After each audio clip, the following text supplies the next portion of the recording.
Welcome back. When it comes to making great amounts of money, there's no property strategy that comes anywhere near property development. And the good news is that when it comes to financing property development projects, the bank puts in most of the money. But you have to put in some money up front. We call that equity.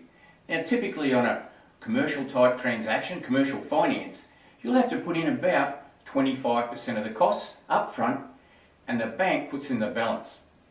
Now, the good news is, even if you don't have that 25% equity up front, there are a range of strategies that go towards even supplying part of that 25% or even all of it. And I'm going to take you through some of those strategies.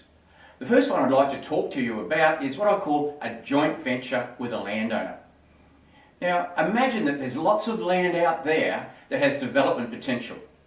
Now, the problem is it's usually owned by people who aren't developers. So when they come and want cash, what do? Well, they sell it. And who do they sell it to? Well, they sell it to a property developer. Now, from their point of view, they often get a bit cranky because they're giving away a lot of future profit, but they don't have a choice because they don't know what to do.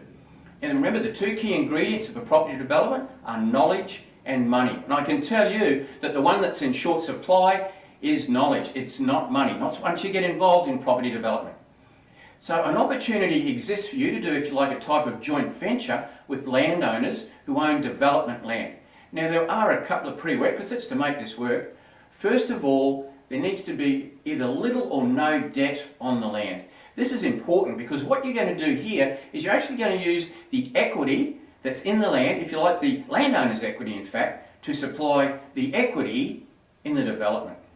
So look at it like this. Let's just say there's an opportunity there to talk to a landowner. There's little or no debt on the land. Now what the landowner gets out of this is he will get his land value, although he'll have to wait for it a little while, and he will get a chunk of the profits. How much? Well, it depends on what you negotiate, but typically it might be 50% of the profits. So this is how it works.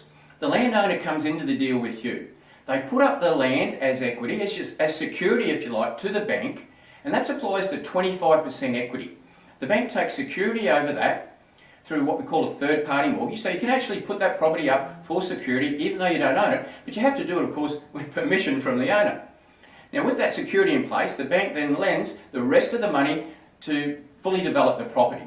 Now, at the end, when it's finished and you start selling down the property, there could be vacant blocks of land, could be townhouses, could be apartments. As the settlements come in, first of all, the bank, the financier, they'll take their money out up front. Then the next money to come in from the settlements, well, that will go to the landowner and pay for the land. So they're getting paid for the land at the end. And the next chunk of money that comes out is the profit. And that profit is then distributed between yourself and the landowner. So let's just say you're going 50-50 in the profit. So the landowner, it's a good deal for the landowner. They get their full land value at valuation, but on the end of the project, they get 50% of the profits. That's a big upside for the landowner, a good incentive for them to want to get involved.